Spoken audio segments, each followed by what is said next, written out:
Sio damu kali. Tunashauri wanapokuwa na mimba uende mwanamume wako akapime na yeye. Akapime nini? Yaani wewe unapima DNA, sio wewe una group O, huyu group O. Kuna vimelea ambavyo wanaume wanavyo ambavyo vinaashiria kwenye mtoto wako mabadiliko. Mijana ikiambiwa aende hospitali na kataa. Ndio unakuta baba, je, upe unajua kuitolea watoto kama mkaa. Sasa hata ukienda hospitali sasa utafanya. Ndio kuna mnapewa muunganiko wa magrupu na kuna vichocheo. Unaona kabisa mwanamume wako labda vichocheo vyake viko juu sana au mwanamke viko chini sana. Kwa hiyo mnapewa ile dawa kwa ajili ya kufanyaje? Ya kuweka sawa. Mimi nilikuwa sielewi.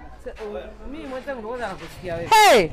Ndio nyote mnataka dome nyumbani mnaenda kliniki peke yenu ya mjui mambo hayo. Yapo hayo. Mimi kama nimesikia juzi daktari anaongea samani watu wanaona kwamba mtu kuja na mume wake kliniki wanahisi kwamba sio jambo la kliniki ni muhimu.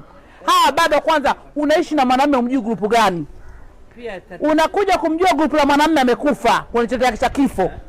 Umeishi na grupu C. Wewe miaka yote unaishi na mama ya grupu C.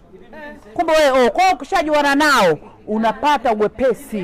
Grupu C imetokea wapi? Wewe wajui grupu C? Kwa ukasirika hao. Au wenye grupu C? Kwa kununa hao. Umetenga chakula kususa hao. Wewe hujapata grupu huko basi kijiwenoko ndo hapo kibao. Grupu C. Kwa hiyo mjue, yani unapoambao njoo na mume wako ukajue magrupu yenu. Muhimu sana. Muhimu gea vibaya mno. Kuna muda unaishi na mwanamume unasema mwanamume mbona sisi hatuelewani? Mbona yani wewe unapanga hichi, mzako anapanga hichi. Uwiano kwa mgumu.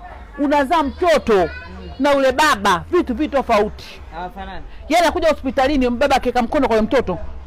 Utasema mzungu baba mtoto. Yaani mtoto mweupe? Mtoto mweusi, baba mweupe. Huko hapo kibao mbona? Lakini mwanae, lakini sasa kuna viashiria ambavyo mwana kwanza anamkataa mpaka anapozidi kukua na huku mwanangu. Ndio na baba wengi wataka kwenda kliniki wengi huku kwetu.